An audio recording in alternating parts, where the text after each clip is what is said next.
Kau sungguh baik, Yesus, namamu indah. Yesus, ku cinta Kau selalu, ku tinggikan, ku agungkan selamanya. Mau memujimu, ku selalu pujimu, ku mau menyembahmu, ku selalu sembahmu. Kau yang layak terima semua pujian, kemuliaan hanya bagi Tuhan.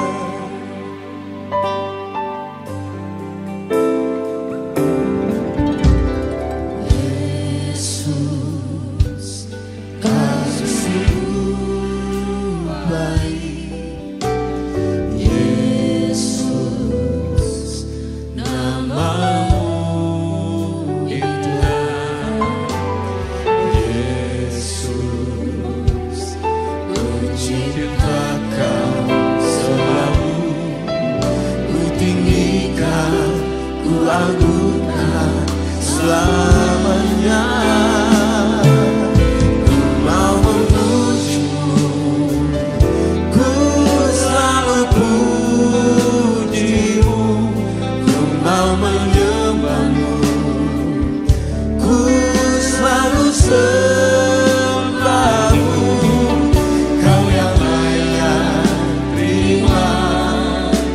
Semua pujian, kemuliaan hanya bagi Tuhan.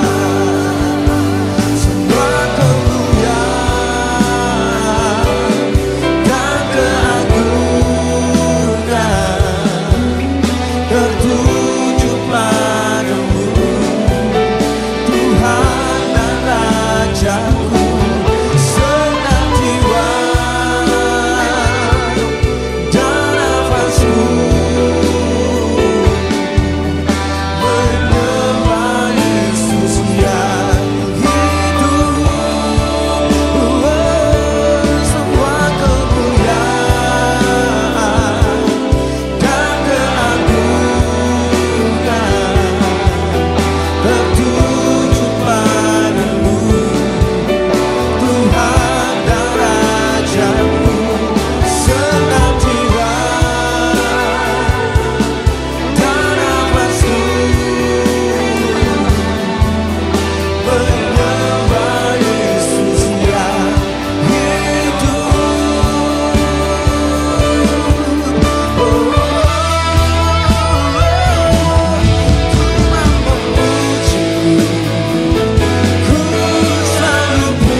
Semua pujian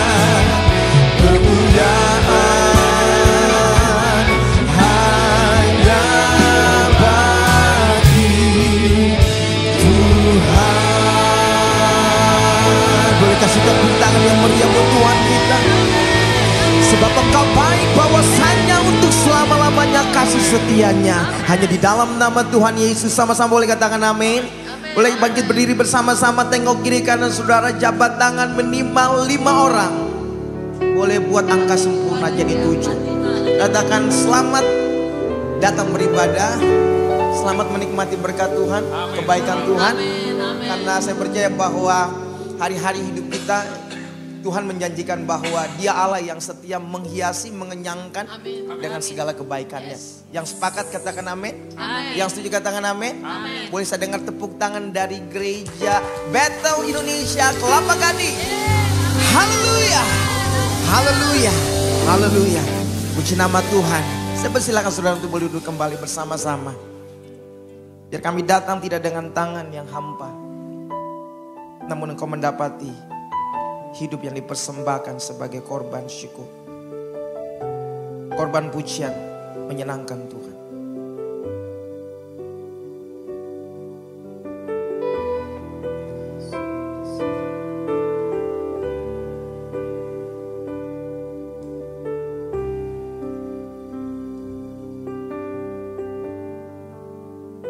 Bapak, kami bersyukur untuk setiap janji Tuhan yang baik yang Kau nyatakan dalam hidup kami, yang tidak pernah tidak Engkau tepati. Hari ini kami ada di waktu, kami ada di momentum yang kami percaya ada penyediaan, ada berkat, ada perjumpaan ilahi yang kami alami pagi hari ini. Ketika kami ada di hadirat-Mu, setiap yang berbeban berat akan menerima kelegaan dan menerima kekuatan yang baru. Sebab itulah yang Kau janjikan bagi hidup setiap kami. Terima kasih, hari ini kami datang dengan iman dan kami menyembah Tuhan Sang Pemilik kehidupan yang merancangkan semua yang baik ada atas kehidupan kami. Dan hanya di dalam nama Tuhan Yesus kami bersyukur. Sama-sama katakan amin. Boleh kasih tepuk tangan buat Tuhan kita. Haleluya.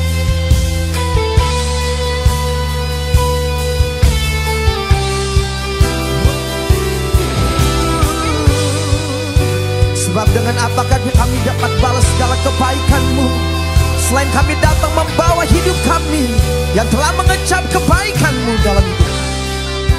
Mari bersama-sama nyatakan pujian. Banyak yang Kau perbuat di dalam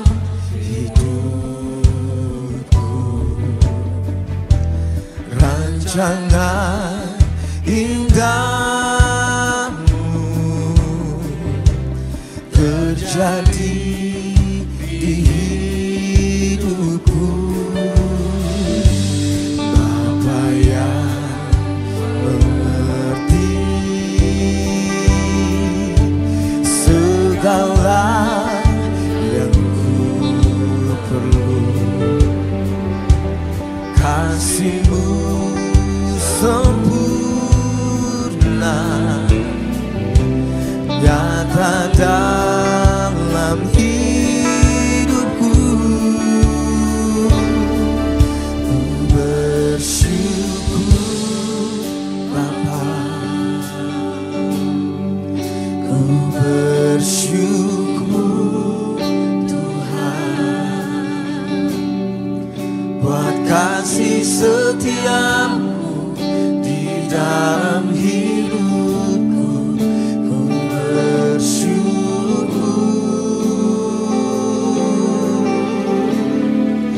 ku bersyukur Bapa, oh, ku bersyukur Tuhan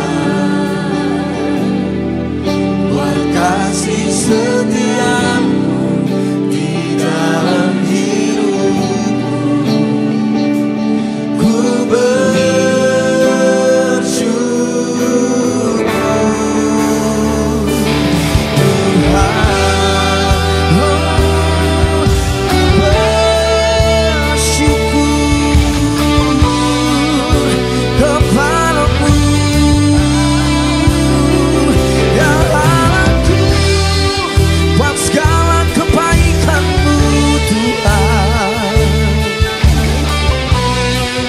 dengan segenap hati kami nyatakan iman. Ucapan syukur kami bersama-sama kata, banyak yang kau perbuat di dalam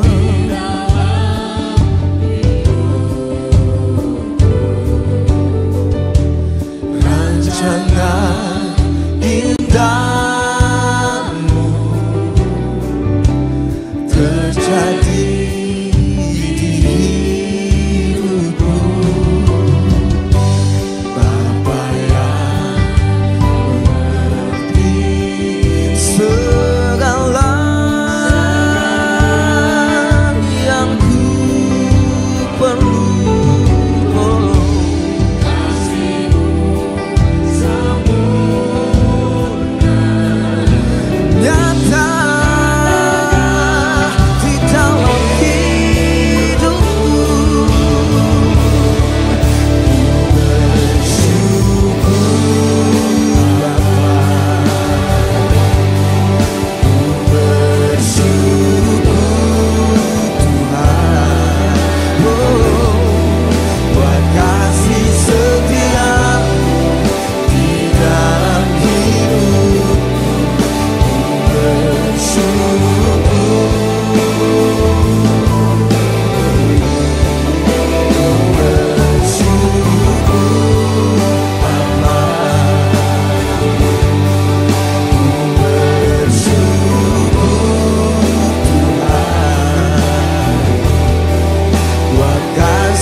Banyaklah yang kau telah perbuat di hidup kami.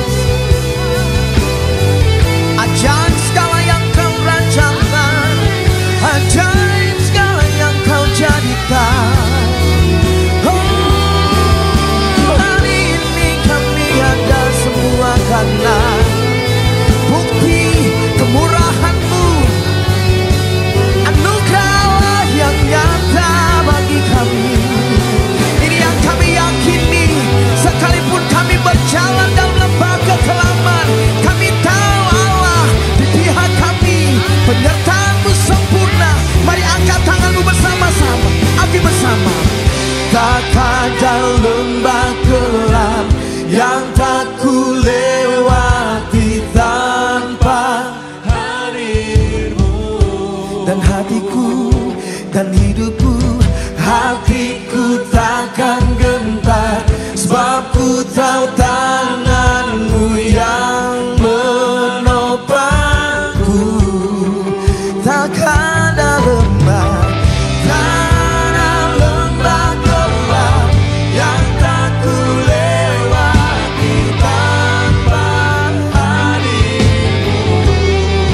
Dan hatiku takkan gentar, sebab ku tahu tangan-Mu yang menopangku.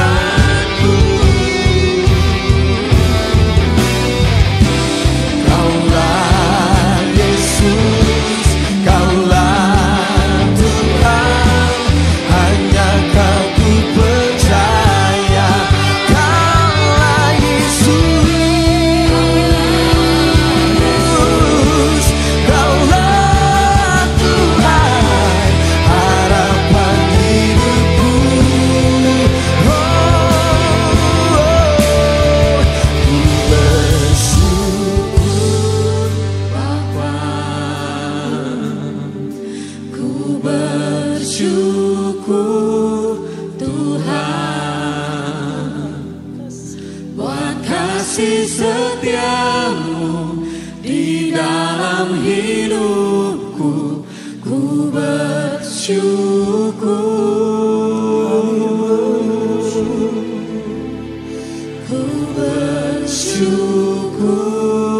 Bapa, ku bersyukur Tuhan.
Tuhan.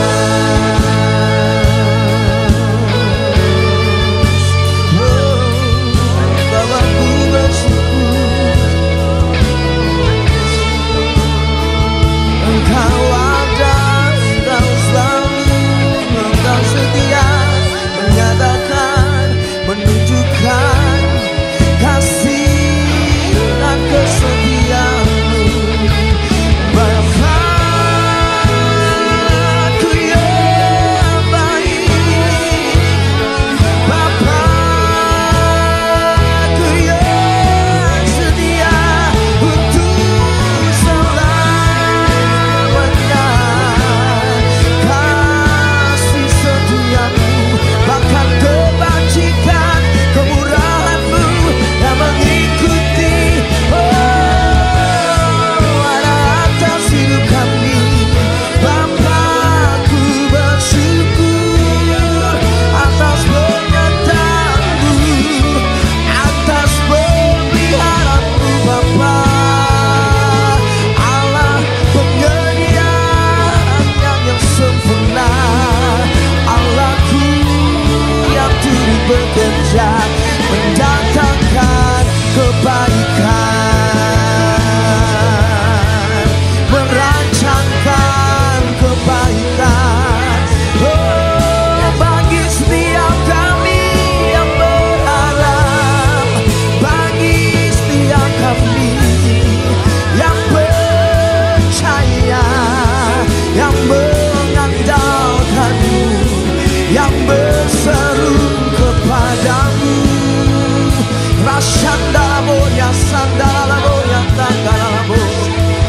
Oh ya shandalama takalama ya ramase. Haleluya.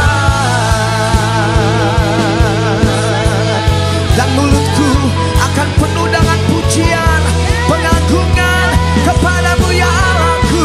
Selagi kami ada, kami mau bernyanyi. Selagi kami hidup, kami mau bermazmur bagimu Allahku. Engkau Tuhanku, Kau yang layak. Haleluya. Mari angkat dua tangan kita bersama-sama. Firman Tuhan berkata, biarlah segala yang bernafas memuji-muji namanya, dan jangan melupakan akan kebaikannya. Bukankah Dia baik? Bukankah Dia setia? Oh, rasyandalala bantakandalalamo, kirilala bantakandalalama sandalalama yaso. Haleluya, haleluya. Ini kami yang menanti-nantikan Engkau di hadirat-Mu. Kami percaya kuasa yang tak terbatas menjamah, kuasa-Mu mengalir, memulihkan, membangkitkan, menyembuhkan. Oh, sebab bagi Allah tiada yang mustahil, tiada yang mustahil. Mari yang percaya boleh bangkit berdiri bersama-sama. Boleh kasih tepuk tangan dulu buat Tuhan kita. Katakan haleluya, haleluya, haleluya. Terima kasih, terima kasih, terima kasih, terima kasih, terima kasih, terima kasih, terima kasih. Sebab dengan apakah dapat kami balas segala kebaikan selain pagi ini dalam hadirat-Mu aku datang, umat-Mu datang, dan ingat segala yang telah Kau kerjakan, Kau nyatakan, Kau perbuat, bahwa Kau yang selalu setia. Amin. Janji-Mu, penyertaan-Mu, penyediaan-Mu, pertolongan-Mu Tuhan terbukti dalam segala kesesakan. Oh, Ajaib, ajaib, ajaib, ajaib, ajaib, dahsyat, dahsyat, besar, besar, besar Engkau. Oh, namamu ditinggikan,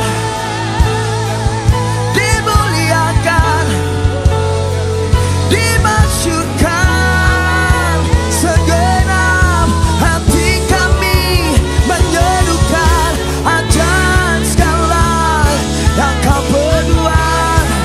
Oh, dahsyat, sungguh tiada yang seperti Engkau. Ku muliakan, ku nyanyikan, ku nyatakan perbuatanmu besar, perbuatanmu ajaib. Sebab Kau besar, perbuatanmu ajaib. Amin, amin.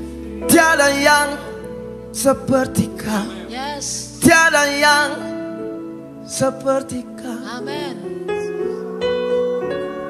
Sebab Kau besar dahsyat Tuhan, dan kuasa-Mu yang bergerak, Amin. kuasa-Mu yang membangkitkan. Dalam Pagi hari ini nama mata Yesus. kami dicelikan, iman kami bangkit. Amin. Kami menerima kuasa yang menjadikan kami menjadi anak-anak Allah. Kuasa menjadikan kami menjadi orang-orang yang lebih daripada pemenang. Engkau yang membawa kami naik dan tidak turun. Engkau yang membawa kami dari kemuliaan kepada kemuliaan. Ya, kami percaya. Korashikarabata, mari angkat dua tanganmu saudara. Angkat dua tanganmu. Dia ada di tangan kita, bahkan Dia ada di dalam hidupmu. Korashikarabata kandarabata. Korapashikarabata. Yes, you are here and you are touching every heart. Holy Spirit God, I thank you. I thank you. Korashikarabata karabata. Oh, yarabashandarabata. Ajaib besar, ajaib Engkau. Sebab Kau besar, perbuatan Amin. tiada seperti Tiada seperti Engkau, sebab Kau besar, perbuatan. perbuatanmu ajaib. Tiada seperti Engkau, tiada seperti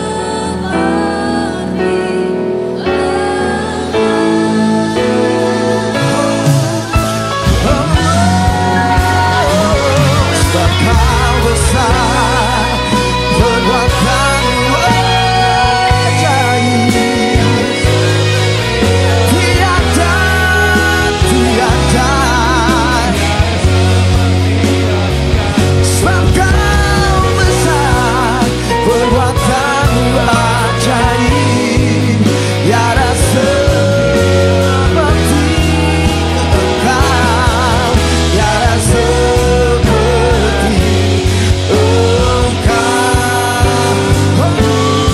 Engkau. Sebab Kau besar, perbuatanmu ajaib. Tiada, tiada, tiada seperti Engkau. Sebab Kau besar, perbuatanmu ajaib. Tiada seperti Engkau, tiada seperti Engkau. Tiada, tiada, ya. Sungguh tiada, tiada seperti. Katakan Yesus,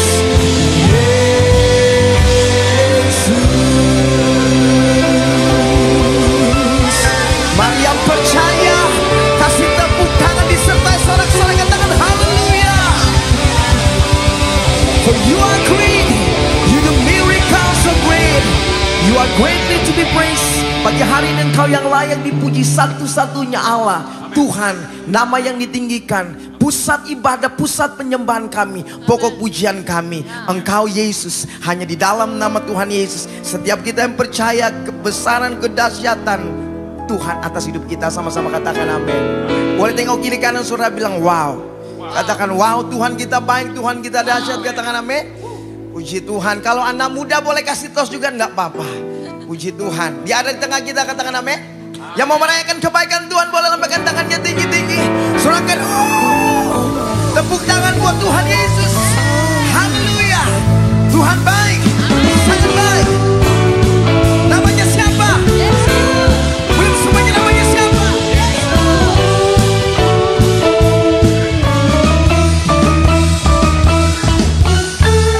Biar berkesudahan, lu kasih setiamu Tuhan. Baru rahmat-Mu bagiku. Hari berganti hari, tetap kulihat kasih-Mu, tetap pernah berarti hidupku. Tuhan Yesus baik, sungguh amat baik, untuk selama-lamanya. Tuhan Yesus baik, Tuhan Yesus baik, sungguh amat baik, selamanya. Tuhan Yesus baik. Mari yang wanita saja, jangan berkesudahan. Bapak-bapak tepuk tangan bersama saya. Ya, ini janjinya. Boleh gantian yang pria, katakan bulan berganti bulan, bulan berganti bulan, tetap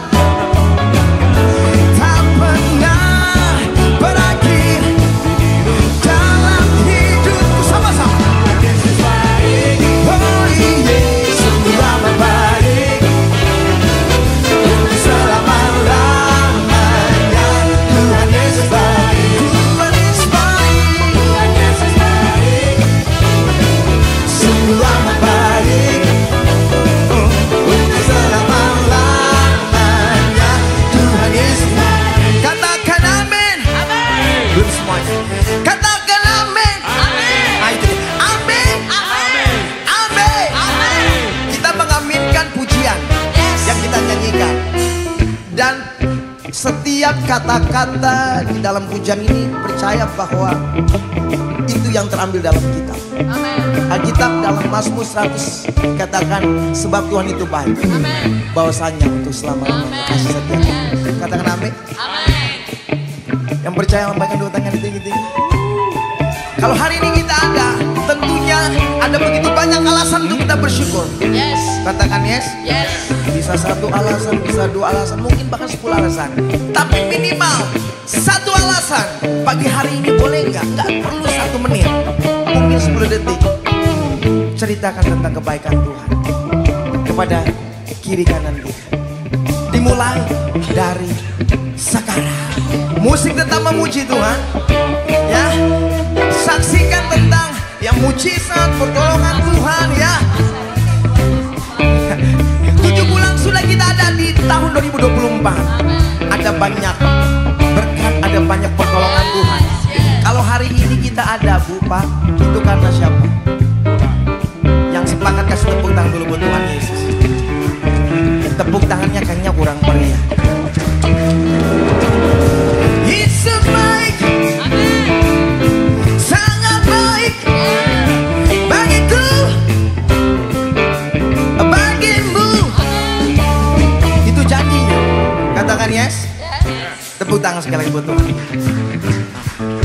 Tengok kiri kanan saudara, lalu nyanyikan pujian ini. Yesus baik bagimu. Yesus baik, oh Yesus dulu sekarang dan sungguh. Yesus baik, Yesus baik bagiku, Yesus baik bagimu, dulu sekarang dan selamanya. Dan sungguh sekali lagi, Yesus baik bagiku, Yesus sangat baik buat hidup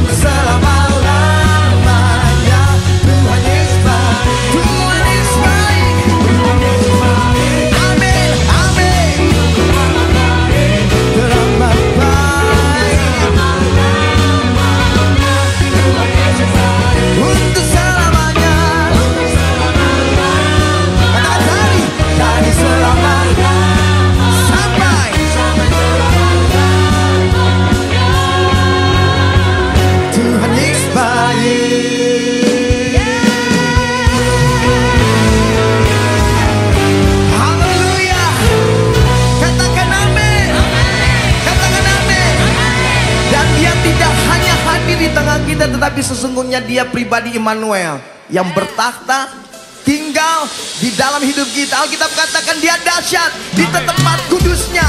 Berapa banyak saudara adalah tempat kudusnya Tuhan? Katakan amin. Tepuk tangan buat Tuhan kita.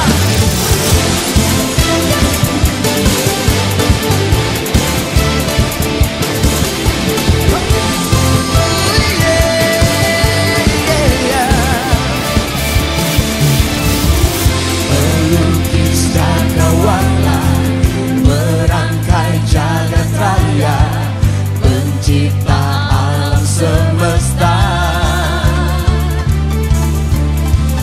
pemilik kehidupan dan sanggup menyelamatkan jalan-jalan kebenaran.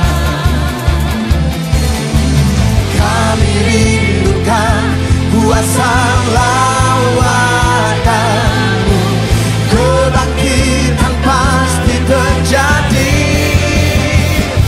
Oh oh oh, datanglah dan bertanda, ku akan berkuasa saat hati bersatu, menaikkan pujian, belenggu dipatahkan, mujizat dinyatakan. Great is our God, great is our God. Oh, oh. Dia yang dahsyat, Dia yang ajaib. Katakan amin.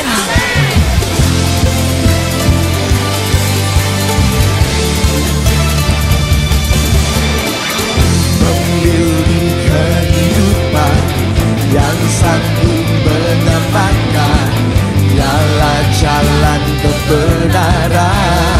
Boleh angkat dua tangan kita bersama-sama katakan. Kami rindukan kuasa Kebangkitan. Yeah. Say. datanglah dan bertanda, ku akan berkuasa saat hati bersatu, menaikkan pujian, belenggu dipatahkan, mujizat dinyatakan. Great is our God. Dia yang sama melakukan mujizat 2000 tahun yang lalu. Tuhan yang sama ada di hidup kita, katakan amin. Dan Dia dapat melakukan segala perkara, lebih dari apa yang kita doakan, lebih daripada yang kita minta. Karena Tuhan kita adalah Tuhan yang setia, katakan amin. Kasih tepuk tangan boleh bersama-sama buat Tuhan kita di atas kepala bersama. Haleluya. Biar Kau melawat hidup kami pagi hari ini.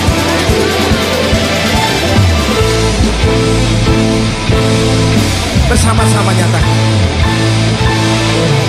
Kami rindukan kuasa lawatanmu,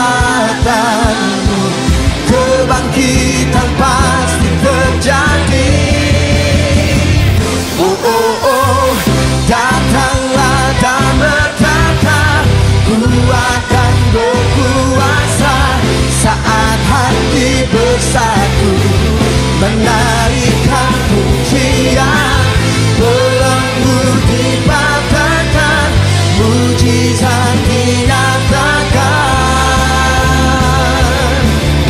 Great is our God.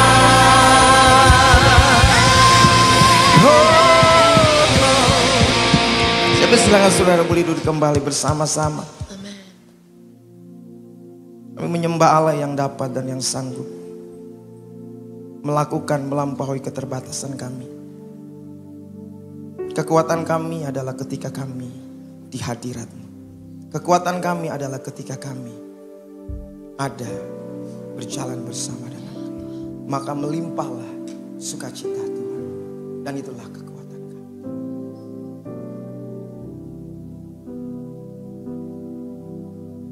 Yesus sukacitaku,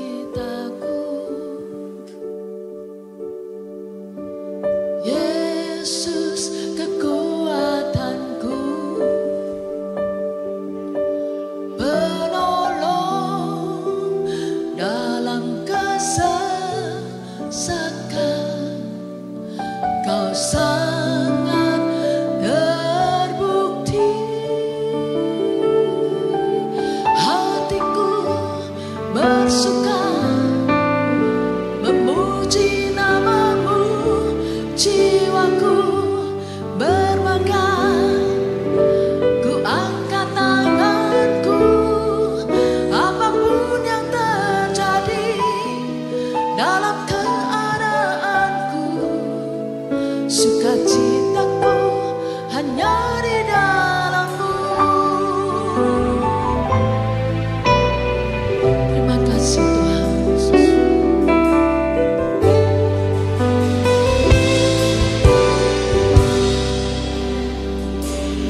sukacitaku.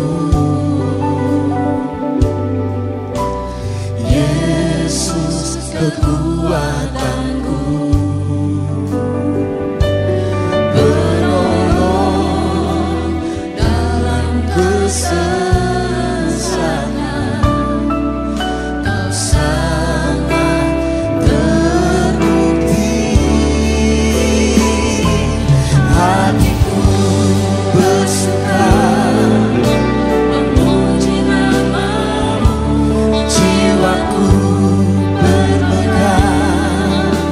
Ku angkat tanganku, apapun yang terjadi dalam keadaanku, sukacitaku hanya di dalam-Mu.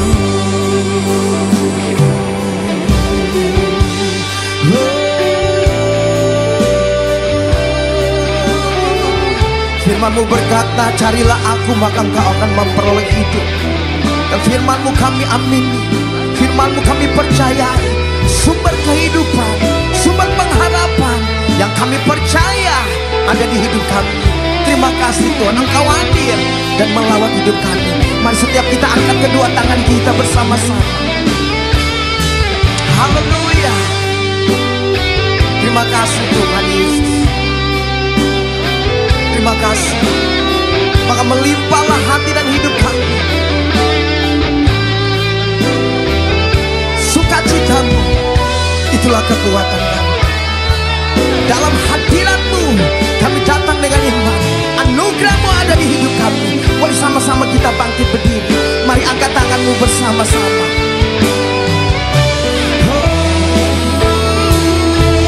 Hatiku bersuka memuji nama-Mu, jiwaku bermegah. Ku angkat tanganku, apapun yang terjadi dalam keadaanku, sukacitaku hanya di hatiku bersuka memuji nama-Mu, jiwaku bermegah. Ku angkat tanganku, apapun yang terjadi dalam keadaanku, sukacitaku hatiku bersuka memuji nama-Mu, jiwaku bermegah. Angkat tanganku, apapun yang terjadi dalam keadaanku, sukacitamu. Sekali lagi, hanya jemaat. Hatiku bersuka memuji nama-Mu, jiwaku bermegah. Saya persilakan kepada Bapak Pendeta muda. Apapun yang terjadi dalam keadaanku, sukacitaku hanya di dalam. Apapun yang terjadi, apapun yang apapun yang terjadi, apapun yang terjadi dalam keadaanku, sukacitaku hanya di dalam-Mu.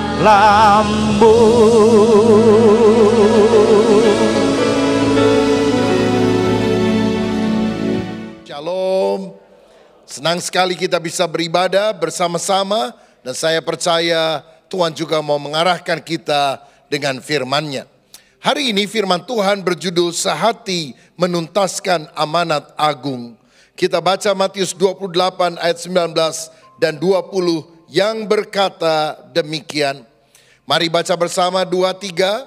Karena itu pergilah, jadikanlah semua bangsa muridku dan baptislah mereka dalam nama Bapa dan Anak dan Roh Kudus. Dan ajarlah mereka melakukan segala sesuatu yang telah kuperintahkan kepadamu. Dan ketahuilah, aku menyertai kamu senantiasa sampai kepada akhir zaman. Sebelum Yesus naik ke sorga, dia memberikan perintah yang sangat penting yang dikenal dengan istilah amanat agung. Pergilah, jadikan semua bangsa muridku, baptislah dan ajarlah mereka melakukan segala yang kuperintahkan kepadamu. Saudara-saudara, seringkali kita berpikir kekristenan itu berarti Tuhan memenuhi seluruh keinginan kita. Kita mau kaya, kita mau sehat, kita mau diberkati, Tuhan harus memenuhi keinginan hati saya. Tapi dengarkan saya, kekristenan sejati sebetulnya bicara tentang keinginan Tuhan yang harus kita penuhi sebagai umat yang taat kepada Dia. Bukan apa yang kita mau yang penting, tapi apa yang Tuhan mau, apa itulah yang penting. Seringkali kita berdoa kepada Tuhan, Tuhan bisnis saya berkati, rumah saya berkati, ini maunya saya. Tapi pernahkah kita berpikir bahwa kita yang seharusnya berkata, Tuhan maumu apa? Dan aku harus melaksanakan kemauan Tuhan. Sebab hidup kita berfokus kepada Kristus. Sentral kehidupan bahkan alam semesta bukan diri kita, tetapi Kristus. Tuhan memberikan PR kepada kita, pekerjaan rumah, pergilah jadikan semua bangsa muridku. Namun seringkali kita seperti anak SD yang pulang dari sekolah bukan mengerjakan PR, pekerjaan rumah, tapi main PS, PlayStation, main games. Karena kita merasa main games lebih nyaman dan lebih menyenangkan hidup kita.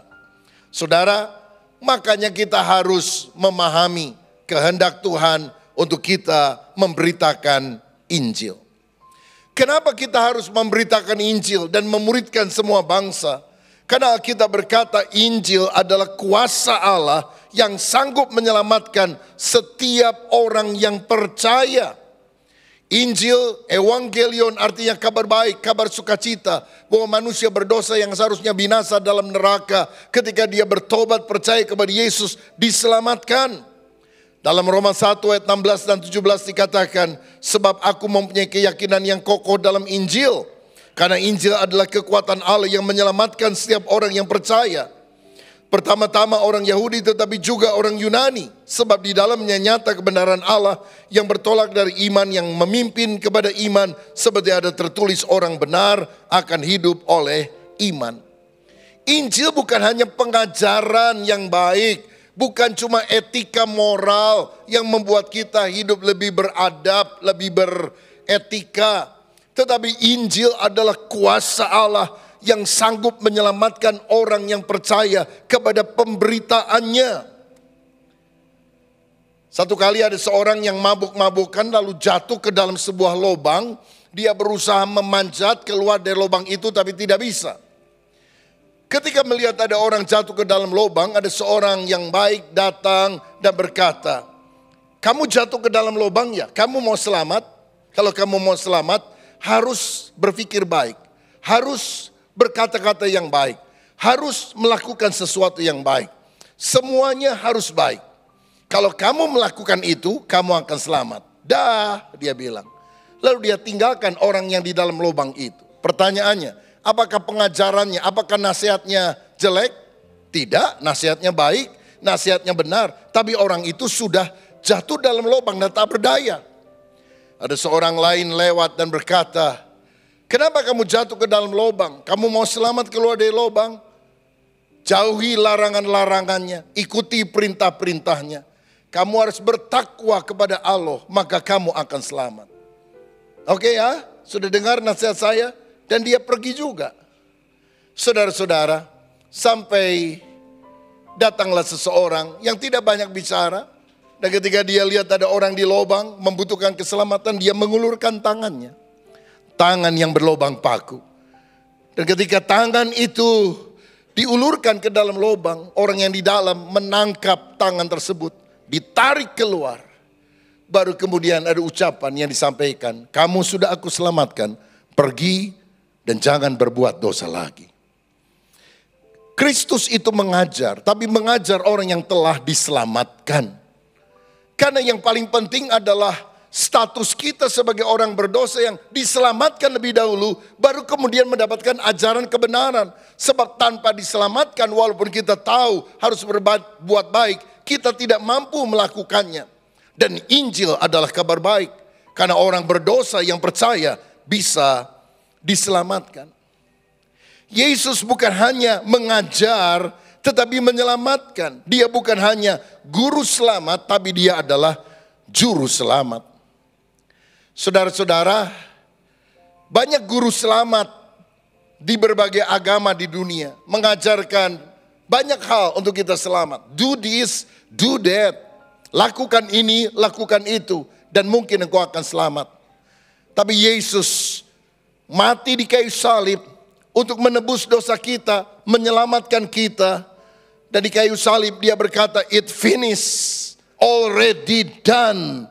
Bukan cuma lakukan ini, lakukan itu, mudah-mudahan kamu selamat. Aku sudah melakukannya bagimu. Karena dia bukan guru selamat, dia adalah juru selamat. Apa bedanya guru tulis dan juru tulis? Guru tulis mengajar kita menulis. Ini Budi, ini Bapak Budi. Dia tulis di papan tulis. Lalu dia bilang murid-murid, kamu ikuti ya tulisan Bapak 100 lembar. Dia nulis satu kalimat, kita disuruh nulis 100 lembar, saudara. Itu guru tulis. Tapi kalau juru tulis, dia yang menulis untuk kepentingan kita. Kita bilang tolong bikin surat, intinya ini kamu yang tulis. Yesus bukan hanya guru selamat yang mengajari caranya selamat. Dia juru selamat. Dia menyelamatkan kita karena dia rela menanggung segala dosa kita di atas kayu salib. Supaya setiap orang yang percaya tidak binasa, melainkan beroleh hidup yang kekal. Kabar baik inilah yang kita harus sampaikan. Karena ada perbedaan yang sangat mendasar antara agama-agama dan kekristenan. Apa bedanya agama dan kekristenan? Yang pertama, agama itu adalah usaha atau inisiatif manusia untuk mencapai Allah. Usaha kita dari bawah, dari tanah ingin mencapai langit. Sedangkan Injil itu mengajarkan bahwa keselamatan adalah inisiatif Allah, usaha Allah untuk mencari manusia. Yesus bilang bukan kamu yang memilih aku, tapi akulah yang telah memilih kamu. Kenapa gereja ini disebut stairway from heaven? Bukankah yang lebih lazim adalah stairway to heaven? Karena stairway to heaven itu adalah usaha manusia dari bawah untuk mencapai sorga. Itu agama. Dan apapun yang kita lakukan untuk mencapai sorga tidak akan pernah berhasil. Karena kalau kita lempar sebuah benda dari bawah ke atas akan selalu jatuh ke bawah. Ada satu hukum gravitasi yang selalu menarik benda itu jatuh ke bawah. Itulah hukum dosa. Kita ingin hidup benar, mulia, tapi jatuh lagi dalam dosa. Sehingga keselamatan adalah stairway from heaven. Allah yang melangkah turun dari sorga. Tidak seorang pun yang sampai ke sorga kecuali dia yang dari sorga. Anak manusia yang datang dan membawa orang yang percaya kepadanya. Yang kedua, agama menekankan amal perbuatan sebagai syarat keselamatan. Kalau kamu baik, mudah-mudahan kamu bisa masuk surga. Makanya tidak akan ada orang yang punya kepastian keselamatan. Karena dia tidak yakin apakah amalnya, perbuatan baiknya bisa membawa dia pada keselamatan. Nanti ditimbang-timbang, amalnya lebih berat atau dosanya lebih berat. Masalahnya di sorga tidak ada dosa, walaupun hanya sedikit. Jadi walaupun amal saudara lebih banyak, dosamu lebih sedikit, engkau tetap masuk neraka. Karena sorga adalah tempat di mana tidak ada setitik pun dosa di dalamnya. Sedangkan Injil mengajarkan keselamatan karena kita mengimani anugerah Allah, pemberian Allah, free gift kepada orang yang sebetulnya tidak layak untuk menerimanya. Dan pemberian Allah yang diterima itulah keselamatan. Dari pihak Tuhan adalah grace, anugerah. Dia mengulurkan tangan kepada orang yang jatuh di bawah. Dan dari bawah manusia harus menyambut dengan faith, iman. Ketika grace berjumpa dengan faith, iman, hasilnya adalah salvation, keselamatan. Ayat yang terkenal dalam Efesus 2 ayat 8 sampai 10 berkata, sebab karena kasih karunia kamu diselamatkan oleh iman. Itu bukan hasil usahamu tetapi pemberian Allah. Itu bukan hasil pekerjaanmu, jangan ada orang yang memegahkan diri. Karena kita ini buatan Allah, diciptakan dalam Kristus Yesus untuk melakukan pekerjaan baik yang dipersiapkan Allah sebelumnya. Ia mau supaya kita hidup di dalamnya. Alkitab mengajarkan perbuatan baik tidak akan membawa kita pada sorga. Tetapi perbuatan baik itu adalah bukti, wujud, hasil bahwa kita sudah diselamatkan. Hati yang bertobat hanya Tuhan yang bisa lihat. Tapi buah pertobatan harus bisa dilihat oleh orang lain. Dan buah pertobatan itu adalah buktinya bahwa kita sudah lahir baru, sudah diselamatkan. Dan karena bukan amal yang menjadi andalan kita, tetapi kasih karunia Tuhan, maka akibatnya ketika agama hanya bisa memberikan kemungkinan keselamatan, semoga barangkali mudah-mudahan insya Allah mungkin Injil menekankan kepastian keselamatan di dalam Yesus. Yohanes ayat yang ke pasal 10 ayat 28 berkata, dan aku memberikan hidup yang kekal kepada mereka, dan mereka apa? Mudah-mudahan tidak akan binasa. Betul? Mungkin tidak akan binasa. Betul? Semoga tidak akan binasa. Betul? Ucapkan yang betul yang apa? Pasti tidak akan binasa sampai selama-lamanya. Dan seorang pun tidak akan merebut mereka dari tanganku. Kalau sudah ada yang pasti, mengapa coba-coba? Mengapa memilih jalan yang kira-kira mungkin? Hanya di dalam Yesus ada kepastian keselamatan. Karena dialah jalan, kebenaran dan hidup.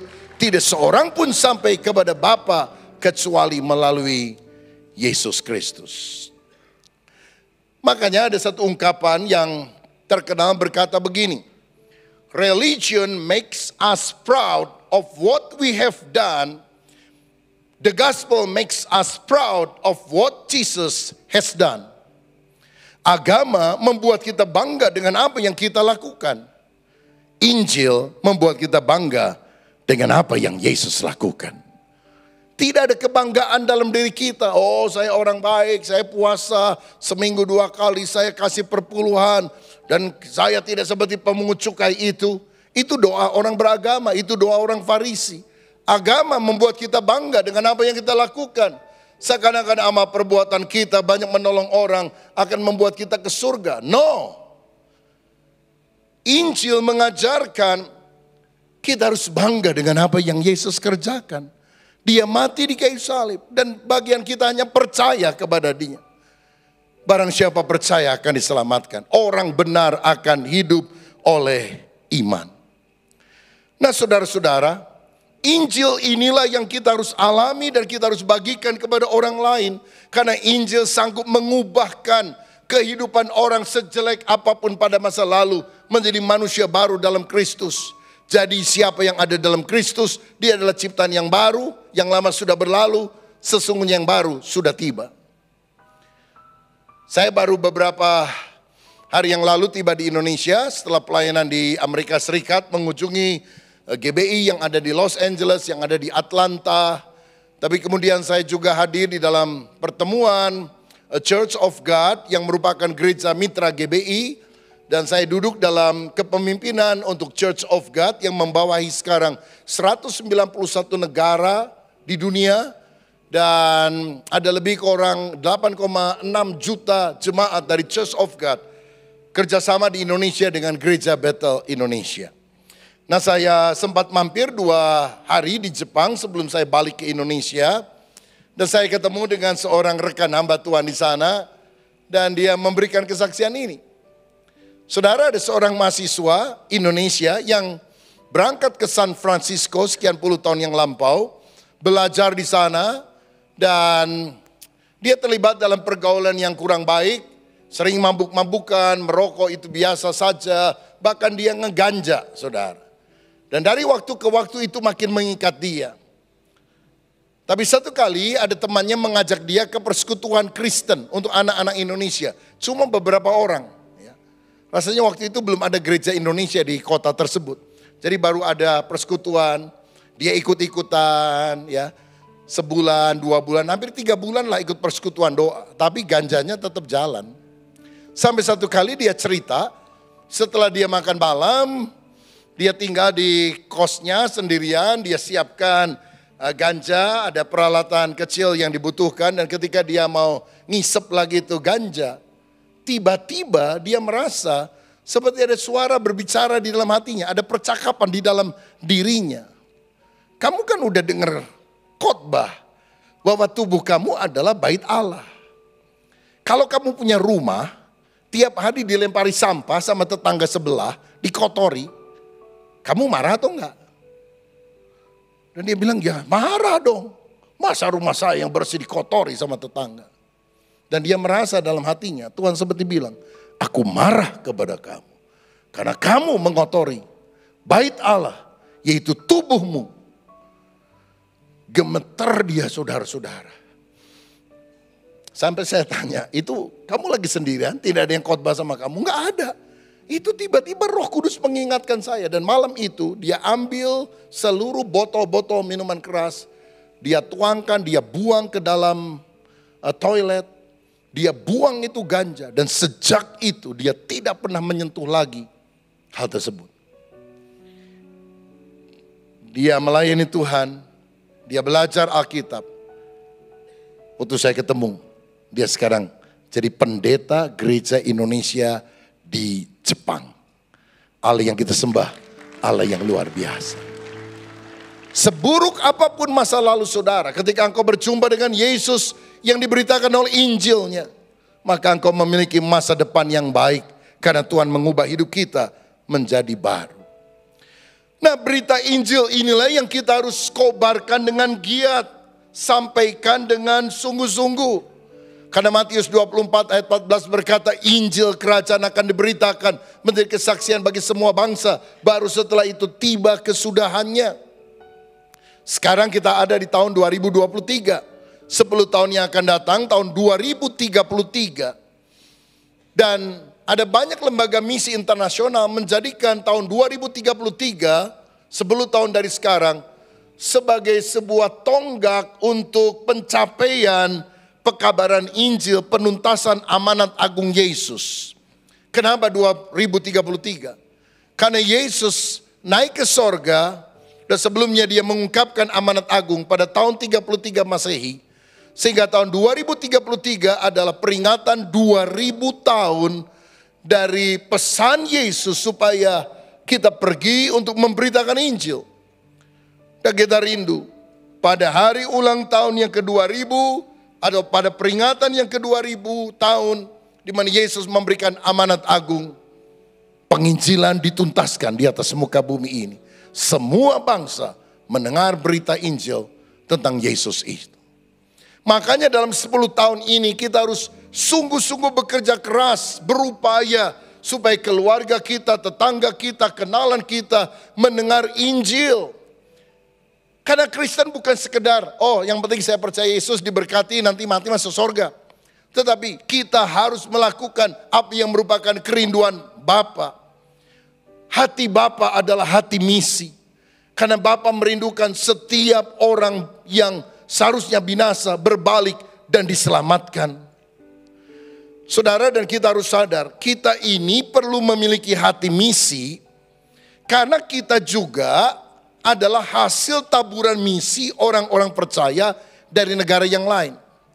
Kalau tidak ada bangsa Portugis, bangsa Belanda, atau dari Inggris, dari Jerman, dari Amerika yang pernah datang sebagai misionaris ke Indonesia, kebanyakan orang Indonesia tidak menjadi Kristen. Dan mungkin kita juga tidak mengenal Injil. Kita akan binasa tanpa Yesus. Kita harus memiliki hati misi karena kita adalah hasil misi yang pernah ditaburkan oleh orang-orang dari berbagai negara. Roma 10 ayat 13 berkata, sebab barang siapa yang berseru kepada nama Tuhan akan diselamatkan. Tapi ayat 14 dan 15 berkata, bagaimana mungkin orang bisa diselamatkan? Yaitu kalau ada orang yang diutus untuk memberitakan Injil, lalu orang-orang mendengar berita Injil tersebut, percaya dan berseru kepada Tuhan, baru mereka akan diselamatkan. Saudara-saudara, saudara tahu di Papua ada banyak orang-orang Kristen. Tapi kita berhutang kepada dua misionaris dari Eropa, Otto dan Geisler, yang membawa Injil pertama kali ke sebuah pulau yang bernama Mansinam di Papua. Memberitakan Injil, kuburannya ada di sana. Saya pernah mengunjungi kuburan mereka sebagai tonggak pengakuan sejarah. Berita Injil disebarkan dari pulau Mansinam itu sampai ke seluruh kepulauan Papua. Banyak orang Batak sekarang percaya kepada Yesus karena apa? Usaha daripada misionaris Amerika yang bernama Henry Lyman dan Samuel Manson yang ingin memberitakan Injil ke tanah Batak. Tapi belum sempat mereka berbicara banyak tentang Injil. Mereka ditangkap oleh orang-orang Batak, dibantai dan daging mereka dimakan, saudara. Ini sesuatu yang sangat mengerikan karena waktu itu masih ada suku kanibal. Dan peristiwa tersebut terjadi tahun 1834. Sampai hari ini ada kuburan mereka di tanah Batak memperingati dua orang misionaris yang pertama kali memberitakan Injil dan tampaknya secara manusia gagal. Mereka tidak memperoleh satu jiwa bertobat pun melalui pelayanannya. Mati syahid tahun 1834. Tapi tahukah saudara, di tahun yang sama 1834 di Jerman lahir seorang bayi yang namanya Nommensen, yang kemudian hari dipanggil oleh Tuhan memberitakan Injil ke tanah Batak. Dan dia dikenal sebagai Rasul Tanah Batak.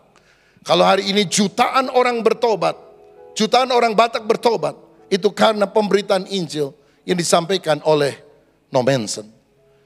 Saya ke Tapanuli beberapa bulan yang lalu, mengunjungi makam dari Nommensen, orang yang luar biasa dipakai oleh Tuhan, memberitakan Injil dan banyak jiwa bertobat. Ada ungkapan berkata darah martir adalah benih gereja. Tapi air mata pendoa syafaat harus menyirami benih itu hingga benih itu bertumbuh. Kalau nggak ada orang-orang seperti Otto dan Geisler, kalau tidak ada orang seperti Nommensen, banyak orang di Indonesia bukan Kristen, saudara-saudara. Kalau tidak ada orang seperti Franciscus Xaverius yang datang di Indonesia Timur, nggak banyak orang mengenal Kristus dan menjadi Katolik. Tapi kenapa banyak orang di Indonesia menjadi Kristen ataupun Katolik? Karena kita berhutang kepada para misionaris. Kalau mereka merasa ngapain datang ke negara yang belum maju, yang kanibal, maka kita akan terhilang sampai selama-lamanya. Bukan hanya tentang pemberitaan Injil tentang keselamatan. Ada seorang hamba Tuhan lain, Reverend William O'Filler namanya, dari Bethel Temple di Seattle, Amerika Serikat, yang pada waktu berdoa dia mendapatkan sebuah dorongan dari Roh Kudus untuk mengutus orang ke Indonesia. Walaupun waktu itu Indonesia sangat tidak dikenal dan dia juga tidak tahu di mana Indonesia itu. Dia menantang jemaatnya dan kemudian dia membiayai dua keluarga dari Amerika, warga negara Amerika, tetapi keturunan Belanda, yaitu Cornelius Grosbeek dan Richard van Claveren, naik perahu kayu, saudara-saudara, sampai berbulan-bulan kemudian baru sampai di Indonesia, tiba di Bali tahun 1921. Setelah melakukan pelayanan cukup alot, mereka pindah ke Surabaya, lalu 1923 Grosbeek pindah ke Cepu yang ada di Jawa Timur dan melayani di sana. Salah satu keluarga pertama yang menyambut kedatangan daripada penginjil atau misionaris ini adalah keluarga Van Gessel, orang yang juga keturunan Belanda, dan di rumahnya lah diadakan ibadah pertama. Ibadah pertama gereja beraliran Pentakosta yang percaya bahwa Roh Kudus dan karunia-karunianya termasuk bahasa roh masih berlaku bukan hanya pada zaman rasul-rasul, zaman Alkitab, tapi juga berlaku pada zaman ini. Itu ibadah pertama 1923. Tahun ini 2023. Dan saudara tahu ini adalah 100 tahun peringatan dimulainya ibadah pertama gereja beraliran Pentakosta atau karismatik yang ada di Indonesia. Dan sejak pelayanan tersebut muncul berbagai denominasi aliran Pentakosta di Indonesia. Ada gereja Pantai Kosta di Indonesia, gereja Sidang Jemaat Allah, gereja Bethel Injil Sepenuh, dan macam-macam gereja yang lain. Antara lain gereja Bethel Indonesia tahun 1970 yang pada tahun ini merayakan ulang tahun yang ke-53, baru berlangsung tanggal 6 Oktober yang lalu. Karena GBI muncul di Wisma DGI Dewan Gereja Indonesia di kota Sukabumi, tapi sekarang menyebar sampai ke ujung bumi. Ada hampir 7.000 GBI di seluruh dunia, di Indonesia dan 27 negara, sekitar 20.000 pendetanya, PDT, PDM, PDP, dan lebih dari 3 juta orang anggota jemaatnya. Tapi kita berhutang kepada para misionaris, seperti William O'Filler, seperti Grosbeck, seperti Richard Van Claveren. Dan kini lebih kurang 8 juta orang Kristen beraliran Pentakosta dan sekitar 4 juta orang karismatik di Indonesia yang percaya akan karunia-karunia Roh Kudus, percaya akan baptisan Roh Kudus, berdoa di dalam bahasa roh, dan ini merupakan buah misi. Saya bicara beberapa bulan lalu di Amerika Serikat kepada banyak hamba-hamba Tuhan, baik dari Amerika dan juga beberapa dari negara di Amerika Latin. Amerika, jangan berhenti memberitakan Injil dan mengutus misionaris. Karena apa yang terjadi di Indonesia, puluhan juta orang percaya Yesus, bahkan mengalami kepenuhan Roh Kudus karena apa yang telah dilakukan oleh para misionaris yang diutus dari Amerika sekian puluh atau ratus tahun yang lampau. Saudara-saudara, tetapi petanya sekarang sudah berubah. Saya membaca satu data, tahun 1900-an, 82% orang Kristen itu ada di belahan dunia utara. Atau sederhananya, 82 Kristen itu kira-kira kebanyakan orang bule. Dan 18% yang tinggal di belahan selatan, non bule. Tapi tahun 2020, sekarang kondisinya bergeser. Hanya 33% orang Kristen yang tinggal di bumi belahan utara, bule. Dan 67% di belahan selatan, non bule. Jadi kalau dulu bulenya 82%, sekarang cuma 33%. Dulu yang non bule cuma 18%, sekarang 67%. Dan dari besarnya jumlah timbul tanggung jawab yang besar. Kenapa dulu banyak misionaris berasal dari dunia barat? Karena mayoritas penduduk dunia yang Kristen adalah bule. Sekarang non bule. Dan bukankah orang-orang yang non bule yang sekarang ini harus pergi untuk menjadi misionaris pemberita Injil ke seluruh dunia? Dan benua yang paling banyak penduduknya adalah Asia. 59% penduduk dunia tinggal di Asia. Kristennya hanya 8,2%. Dan bukankah kita harus memberitakan Injil ke seluruh benua? Dan tidak lupa Asia, benua di mana kita juga tinggal. Ini adalah tanggung jawab kita. Misi dari barat sudah turun secara drastis. Sekarang misionaris yang paling banyak itu dari Korea Selatan. Tetapi sejak 1996 jumlah misionaris dari Korea Selatan mulai merosot. Mulai berkurang, saudara. Kalau saudara pergi ke gereja-gereja di Amerika, masih banyak gereja di Amerika yang mendukung pelayanan misi. Saya mengunjungi satu gereja lokal di sana, bukan untuk orang Indonesia. Dan saya melihat di gereja tersebut mungkin jemaatnya tidak lebih dari 100 orang. Tapi di tembok pengumuman belakang, mereka kasih peta dunia dan mereka kasih 1 atau 2 titik dengan foto dan tulisan surat dari misionaris yang tiap bulan mereka biayai pelayanan di 2 negara di Asia. 2 minggu yang lalu saya ketemu dengan gembala sidang dari Church of God Mount Paran di Atlanta, salah satu gereja pengutus misi yang cukup dikenal. Dan kalau saudara hadir beberapa minggu yang lalu ada Pastor Tommy Smith yang juga menerjemahkan tamu-tamu kita dari Church of God. Dia adalah misionaris yang diutus dari Mount Paran tersebut. Jadi saya ketemu dengan gembalanya, ngobrol, dan saya tanya, ada berapa misionaris yang Anda utus sekarang ke seluruh dunia? Dia bilang, saya agak lupa, tapi kira-kira jumlahnya 30 orang yang setiap bulan kami biayai, termasuk Pastor Tommy Smith. Saudara-saudara, adalah hal yang biasa bagi gereja-gereja di Amerika melakukan hal tersebut. Jarang sekali gereja Indonesia melakukannya.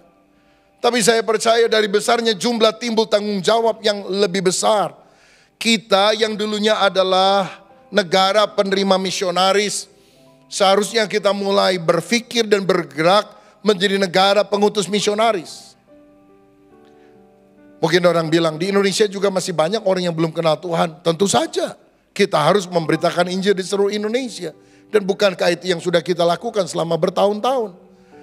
Tetapi kalau dulu orang-orang bule tidak pernah ingat negara yang warna kulitnya, budayanya, bahasanya beda seperti Indonesia, nggak akan ada orang Indonesia yang jadi Kristen.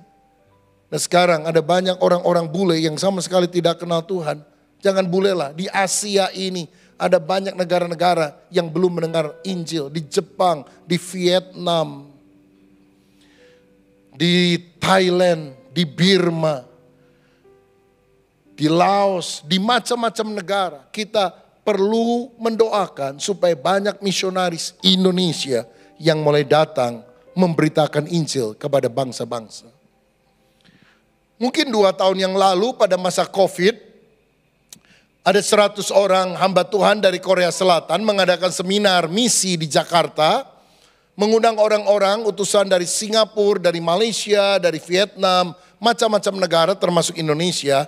Dan saya diminta untuk berbicara pada forum tersebut sebagai salah satu pembicara dari Indonesia, selain pembicara dari negara-negara yang lain. Dan setelah selesai, saya menyampaikan firman kepada orang-orang dari berbagai bangsa tersebut. Panitia menghubungi saya berkata, ketua penyelenggara yaitu seorang pendeta dari Korea Selatan ingin ketemu Pak Rubin, mau bicara sebentar. Bagaimana? Saya bilang, oh tentu saja, saya senang untuk bisa berbicara dan berjumpa dengan dia. Saya ketemu di ruangan khusus dan dia ceritakan mengapa kami datang ke Indonesia membawa lebih dari 100 orang hamba Tuhan. Karena kami ingin mengobarkan api misi pada bangsa-bangsa termasuk Indonesia. Dan dia mengucapkan kalimat ini, kami melihat Indonesia mengalami perkembangan kekristenan yang luar biasa. Pujian penyembahannya luar biasa. Pengajaran firman-Nya luar biasa. Kesatuan hati mulai terjadi di Indonesia. Indonesia sedang dilawat oleh Tuhan. Bahkan dia bilang, dulu Korea Selatan pernah dilawat Tuhan luar biasa. Sekarang Indonesia yang sedang dilawat. Hanya ada satu yang kami sayangkan. Indonesia tidak mengutus misionaris ke luar negeri. Indonesia masih memikirkan dirinya sendiri. Dan dia ulurkan tangan kepada saya. Saya ingin menyerahkan tongkat estafet. Negara yang mengutus misi yang terbanyak kami harapkan bukan lagi Korea Selatan, tapi Indonesia. Ucapan itu menempeleng saya, menempeleng kita. Bahwa seringkali kita hanya berpikir tentang diri sendiri. Ini waktunya kita mulai memikirkan bangsa-bangsa. Sebab kalau kita berdoa, jadikan Indonesia terang bagi bangsa-bangsa. Kita harus mulai melangkah, saudara-saudara. Dalam pertemuan Church of God di Cleveland, Tennessee beberapa hari yang lampau, saya bicara kepada rekan hamba Tuhan yang ada di sana. Kami dari Gereja Bethel Indonesia ingin memulai langkah kecil, sederhana, untuk menopang misi dunia dengan memberikan persembahan 10.000 US dollar untuk misi yang ada di Afrika. Terserah disalurkan kemana melalui Church of God, tapi itu sumbangan daripada GBI, 10.000 US dollar saya bilang. Dan mereka bilang mungkin Ghana yang akan menjadi negara yang mereka akan support karena hari-hari ini Ghana sedang mengalami krisis ekonomi yang sangat luar biasa. Dan saya bilang terserah, tolong disalurkan saja. Dan sebelum pertemuan berakhir, ketua dari Church of God kemudian berkata, kami juga terbeban untuk proyek The Journey yang ada di Bandung dan kami memberikan persembahan 25.000 US dollar katanya. Saya bilang, waduh, surprise saudara-saudara. Kita bukan ngasih untuk mancing sebetulnya. Nggak kepikir juga begitu. Tapi rupanya dia sudah punya beban di dalam hati. Ya. Saya kemudian tanya kepada Pastor Tommy Smith yang mendampingi saya. Dia itu baru mendadak waktu saya ngomong kasih 10.000. Oh enggak, dia udah ngomong sama saya sebelumnya. Tapi saya belum sampaikan kepada Pak Rubin katanya. Jadi ini peneguhan. Ya hidup itu harus take and give saudara-saudara. Waktu kita menabur kita akan menuai. Haleluya. Dan kita juga bersyukur karena bukan hanya melalui wadah Church of God, GBI sendiri sekarang sudah mulai merintis gereja di Afrika 2021. Itu kondisi masih COVID. Saya pergi ke seminari Bethel Petamburan Jakarta. Biasanya saya ketemu langsung dengan ketua atau pengurusnya di ruangan khusus. Tapi hari itu saya naik ke lantai atas, saya jalan dari kelas ke kelas. Kebanyakan sudah agak sepi karena sudah selesai perkuliahan dan orang-orang mulai diutus ke daerah-daerah. Dan waktu saya masuk ke satu kelas, ternyata sekolah penginjil, ada seorang Afrika dari Senegal yang saya lihat ini kan lain, dari warna kulit dan sebagainya. Saya tanya, kamu dari mana? Saya Senegal. Kamu pelayanan kemana? Saya lagi bingung Pak. Karena semua udah diutus, ada yang ke Kalimantan, Sumatera dan sebagainya. Saya bingung. Saya mau diutus kemana katanya. Dia orang yang 1 tahun, orang asli sana belajar sekolah teologi di Indonesia. Istrinya orang Indonesia. Langsung saya bilang, kamu jangan diutus kemana-mana di Indonesia. Pulang ke negaramu Senegal. Mulai buka gereja Bethel Indonesia. Kalau di sana namanya International Bethel Church. Ya, bukan Indonesian Bethel Church, tapi International Bethel Church. Caranya gimana? Saya kasih petunjuk begini dan begitu dan sebagainya. Akhirnya dia berangkat mulai buka di Dakar, ibu kota Senegal. Dan beberapa waktu yang lalu kita ada pertemuan. Dan ketua badan pengurus luar negeri yang ada di Jerman sudah datang ke sana dan memberi kabar bahwa dari satu gereja GBI yang ada di Afrika sekarang dalam 2 tahun berkembang menjadi 10 gereja Bethel Indonesia yang ada di Senegal. Bukan orang Indonesia yang kita layani. Semuanya orang-orang Afrika. Ada yang negara berbahasa Prancis, ada negara berbahasa Inggris. Lalu saya tanya, mengapa Anda tertarik dengan GBI? Dan orang-orang Afrika itu berkata, kami lihat GBI mengalami kemajuan yang luar biasa. Kami dengar tentang itu. Dan pujian penyembahannya itu sangat memberkati kami. Dan kami melihat khotbah-khotbah yang sehat yang disampaikan oleh hamba-hamba Tuhan dari GBI yang ada di Indonesia.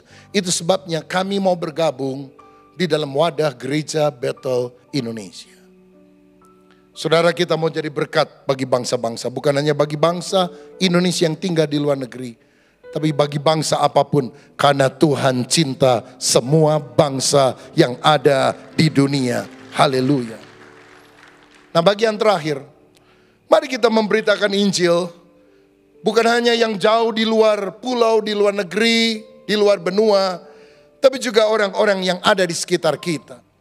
Nah, Yesus pada waktu ada di dunia, dia memberikan 4 strategi untuk kita bisa memenangkan jiwa yang tercatat dalam Lukas 10 ayat 5-9 yang berkata demikian.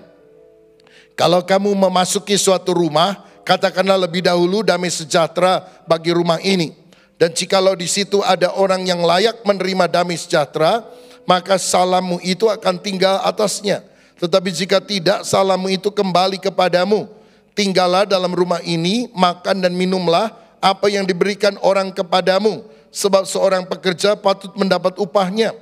Janganlah berpindah-pindah tempat. Dan jikalau kamu masuk ke dalam sebuah kota dan kamu diterima di situ, makanlah apa yang dihidangkan kepadamu. Dan sembuhkanlah orang-orang yang sakit yang ada di situ. Dan katakanlah kepada mereka, kerajaan Allah sudah dekat padamu. Yang pertama, untuk memenangkan jiwa, kita harus memberkati mereka dengan cara mendoakan mereka agar mereka mengalami damai sejahtera, shalom daripada Kristus. Ayat 5 dan 6 tadi berkata, kalau kamu memasuki satu rumah, katakan lebih dahulu, damai sejahtera bagi rumah ini. Dan jikalau di situ ada orang yang layak menerima damai sejahtera, maka salammu akan tinggal di atasnya, tetapi jika tidak, salammu itu kembali kepadamu. Bagaimana supaya kita memenangkan lingkungan kita? Berkati mereka. Dengan berkat secara rohani, memberikan salam damai sejahtera. Terutama melalui doa-doa kita. Itu sebabnya waktu kita berdoa, mari kita juga doakan lingkungan kita. Shalom, shalom, shalom, shalom. Shalom utara, shalom selatan, shalom timur, shalom barat. Kiranya semuanya mengalami damai sejahtera Kristus. Karena damai sejahtera hanya dimiliki oleh Yesus Sang Raja Damai. Kita perlu doakan. Saudara, saya mendorong kita semua juga untuk masuk di dalam kegerakan doa, terutama menjelang pemilihan umum ini. Dan Ibu Suzette Hetting yang dulu adalah pendoa syafaat daripada Reinhard Bonnke, seorang hamba Tuhan yang memenangkan mungkin 6 juta orang Kristen yang orang-orang yang ada di Afrika menjadi Kristen, menjadi orang percaya, 60 juta. Dia banyak tinggal di Indonesia, di Papua, di Manokwari, dan dia menghubungi saya beberapa kali. Dia punya beban untuk berkeliling berbagai gereja interdenominasi di seluruh Indonesia untuk berdoa syafaat khususnya menjelang pemilihan umum dan setelahnya. Karena tahun 2024 adalah tahun yang sangat menentukan tentang maju atau mundurnya Indonesia. Dan saya tentu menyambut hal tersebut. Beliau akan datang nanti tanggal 14 November, hari Selasa kita mengadakan pertemuan doa untuk kota Bandung ini dari berbagai denominasi. Indonesia perlu didoakan. Hari-hari ini kita perlu berdoa juga buat Israel. Ini peringatan Yom Kippur, saudara, hari raya pendamaian di mana orang Israel, Yahudi tidak bekerja pada waktu itu. Dan mereka pernah diserang sekian puluh tahun yang lampau pada hari Yom Kippur. Karena hari itu hari yang sangat suci, orang tidak boleh bekerja. Sehingga para tentara juga meletakkan senjata dan diserang waktu itu. Ini juga terjadi. Dan sejauh yang saya tahu, korban Israel yang paling banyak yang mematikan adalah yang sekarang ini. Korban luka sangat banyak, korban mati sangat banyak. Dan tidak ada warning. Tiba-tiba diserang begitu saja. Langsung Benyamin Netanyahu mengumumkan perang. Kita perlu berdoa untuk hal itu. Buat saya ini juga menjadi sebuah hal yang dilematis. Karena Kamis ini rombongan yang akan ke Holy Land akan berangkat melalui jalur Mesir. Dan Minggu malam atau Senin subuh rombongan yang saya pimpin akan berangkat langsung ke Tel Aviv. Dan langsung setelah itu ke Yunani. Tapi situasi perang sedang terjadi, kita sedang berdoa memohon petunjuk Tuhan. Apa yang kita harus lakukan untuk hal tersebut? Saudara-saudara, karena pesawat sudah di booking, tidak bisa di cancel. Hotel-hotel juga sama.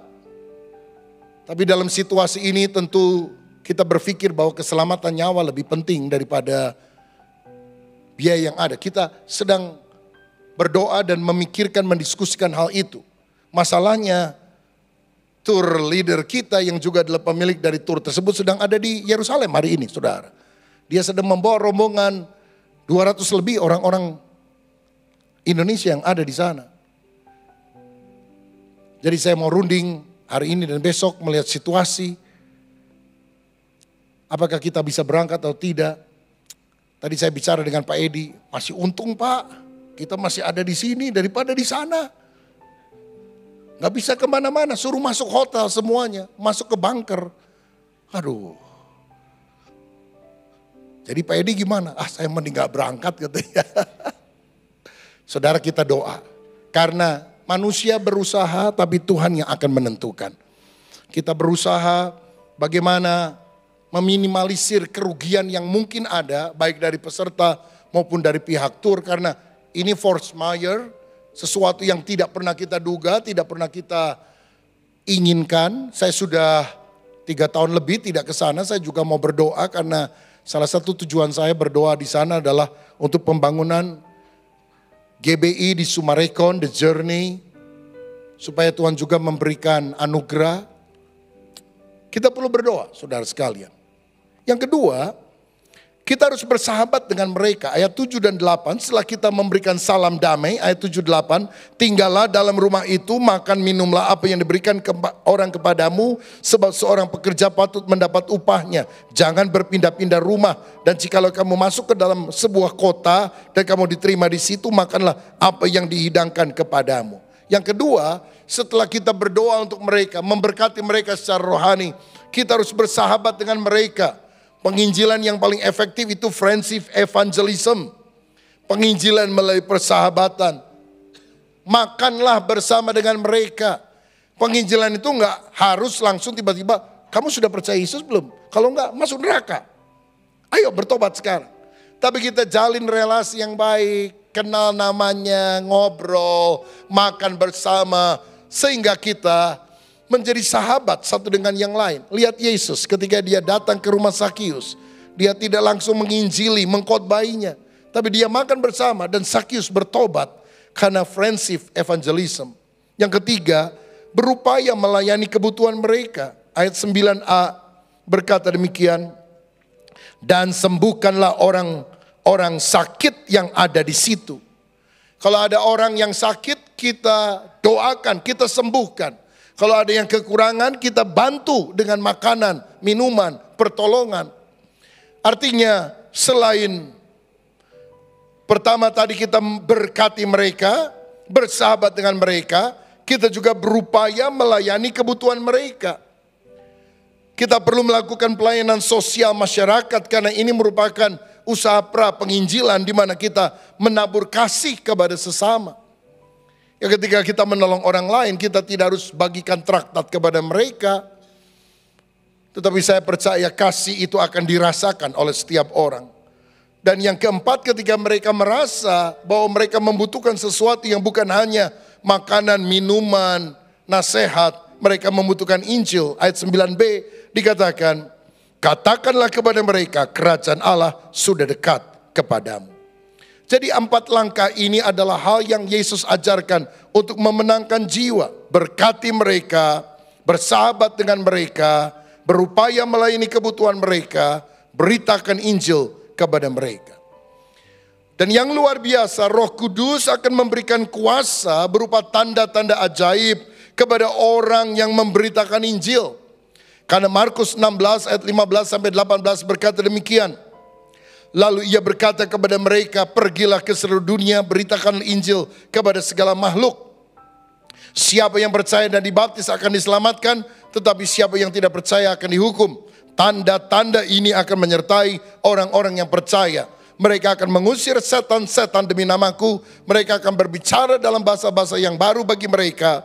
Mereka akan memegang ular dan sekalipun mereka minum racun maut, mereka tidak akan mendapat celaka. Mereka akan meletakkan tangannya atas orang sakit dan orang itu akan sembuh. Siapa yang mau dipakai Tuhan, saudara berdoa untuk orang sakit, tumpangkan tangan kepada orang sakit. Orang sakit jadi sembuh. Siapa yang rindu dipakai Tuhan sedemikian? Siapa yang rindu dipakai untuk mengusir setan? Caranya sederhana, beritakan Injil. Sebab kalau kita memberitakan Injil, tanda-tanda ini menyertai orang percaya. Kamu akan menerima kuasa kalau kamu memberitakan Injil. Menjadi saksiku di Yerusalem, Yudea, bahkan sampai ke ujung bumi. Roh Kudus diberikan bukan supaya kita jadi sakti, tapi jadi saksi bagi banyak orang. Karena itu mulai hari ini carilah orang yang sakit. Carilah orang yang punya masalah. Apakah itu anggota keluargamu, temanmu atau siapapun. Lalu tawarkan kunjungan doa beberapa kali kepada mereka. Kalau ada yang sakit datangin. Jangan langsung ngomong tentang Yesus. Tapi kalau ada seorang ibu tetangga saudara sakit. Saudara seorang ibu datang bilang, Bu boleh gak saya bantu? Saya masakin sop ya.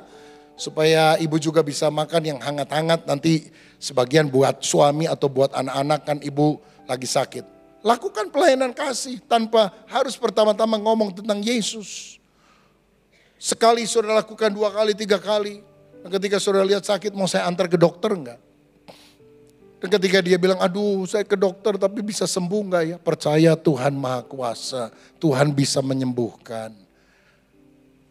Lalu saudara kasih tawaran, mau nggak saya doakan ibu?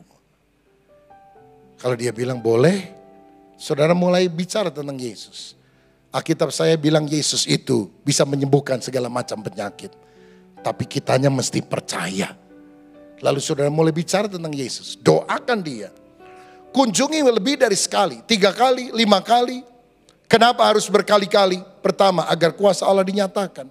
Kedua, untuk kita bisa jalin relasi dengan orang itu dan keluarganya. Dan yang ketiga, kita punya kesempatan untuk bersaksi kepada mereka. Next slide. Mari kita menjadi pembawa kabar baik. Dan inti Injil itu bisa dirangkumkan 3 yang sederhana ini. Semua manusia berdosa dan upah dosa adalah maut. Kita akan mati masuk neraka. Tapi yang kedua, usaha manusia sia-sia untuk menyelamatkan diri dengan amal, agama, perbuatan baik. Tapi yang ketiga, percayalah Yesus. Kamu pasti akan selamat.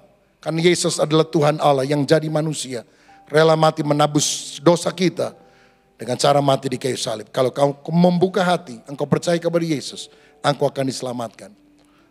Maukah engkau percaya kepada Yesus? Kalau dia bilang ya, saudara tuntun dia dalam doa. Tuhan Yesus, saya mengundang engkau masuk di dalam hatiku. Sucikan hati saya. Jadilah juru selamat, Tuhan dan Raja, sekarang sampai selamanya. Gak usah nunggu pendeta. Saudara ucapkan doa yang sederhana. Karena Tuhan melihat hati kita. Manusia berdosa dan harus binasa. Usaha manusia sia-sia. Percayalah Yesus, engkau akan selamat. Ajak keluargamu, ajak temanmu untuk datang kepada Yesus. Jangan sampai terlambat. Tapi mari kita gunakan waktu yang ada untuk memberitakan Injil. Menuntaskan amanat agung Tuhan Yesus Kristus sebelum dia datang untuk kali yang kedua. Tuhan Yesus memberkati kita semuanya. Amin. Bapa, sungguh kami bersyukur dan berterima kasih kepadamu atas segala penyertaan yang telah ada dari ibadah pertama dan ibadah kedua pada siang hari ini ya Bapa. Terima kasih karena ibadah ini dijalankan dengan lancar dan kami mendapatkan sesuatu Bapa. Biarlah kiranya firman yang ditabur ini menjadi rema di dalam kehidupan kami semua ini ya Bapa. Terima kasih ya Tuhan. Kami juga ingin berdoa untuk tim gembala kami, Om Julius, Pak Rubin dan Pak Swito. Biarlah kiranya visi dan misi Tuhan selalu berada di dalam hati mereka masing-masing. Dan dimanapun mereka mewartakannya, biarlah nama Tuhan selalu dipermuliakan. Isi hati Tuhan disampaikan kepada kami para jemaat-Mu ini ya Bapa. Dan juga dimanapun keluarganya ya Bapa berada, biarlah kiranya Tuhan, tangan Tuhan selalu melindungi, melingkupi mereka ya Bapa. Dijauhkan dari segala sesuatu yang tidak baik. Terima kasih ya Tuhan, terima kasih. Tidak lupa kami juga ingin berdoa ya Bapa untuk bangsa dan negara kami. Di mana nanti kami akan melakukan pilkada ya Bapa. Biarlah kiranya pemimpin-pemimpin yang takut akan Tuhan. Pemimpin yang mencintai bangsa dan negara ini. Yang Tuhan tempatkan di dalam negeri kami ini ya Bapa. Jauhkan negeri kami ini dari segala mara bahaya. Tidak baik di dalam Tuhan selalu memberikan kestabilan ekonomi ya Bapa. Sungguh negara kami ini hanya berharap kepada Tuhan saja. Terima kasih ya Tuhan. Tidak lupa kami juga berdoa untuk jemaat-jemaat Tuhan yang hadir. Yang mungkin di dalam sakit penyakit kami percaya Tuhan sudah sembuhkan.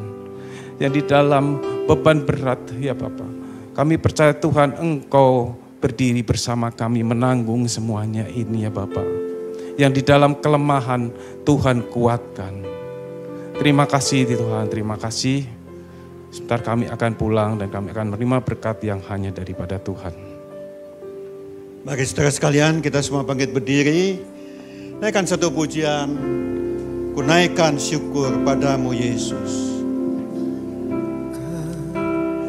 Naikkan syukur padamu Yesus. Ku sembah sujud kepadamu Tuhan. Di hadapan tahta kemuliaan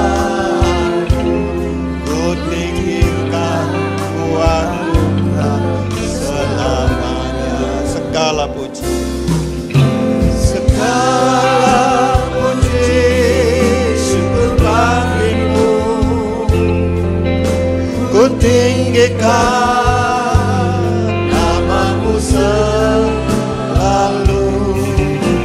Kemuliaan hanya bagimu. Terpujilah namamu. Sekali lagi, haleluya. Segala puji syukur bagimu. Ku tinggikan namamu selalu. Kemuliaan hanya bagimu. Terpujilah namamu. Terima kasih Tuhan, karena Engkau telah memberkati kami di dalam ibadah ini ya Tuhan. Dan tiba saatnya ya Tuhan, Kau juga memberkati kami masing-masing sebelum kami meninggalkan tempat ini. Mari saudara sekalian, angkat tanganmu, siapkan hatimu, dan kiranya damai sejahtera dari Allah Bapa, kasih sayang dari Tuhan kita Yesus Kristus, penyertaan, penghiburan, persekutuan dengan Roh Kudus ada pada kita semua mulai siang hari ini kekal sampai selama-lamanya. Mari kita semua katakan amin. Hatiku bersuka memuji namamu, jiwaku bermegah. Ku angkat tanganku, apapun yang terjadi dalam keadaanku, sukacitaku hanya di dalam-Mu.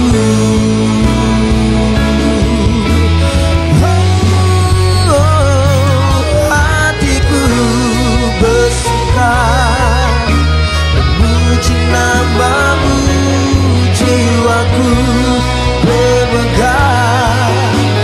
Angkat tanganku, apapun yang terjadi dalam keadaanku, sukacitaku hanya di dalam-Mu. Apapun yang terjadi dalam keadaanku, sukacitaku hanya di dalam-Mu.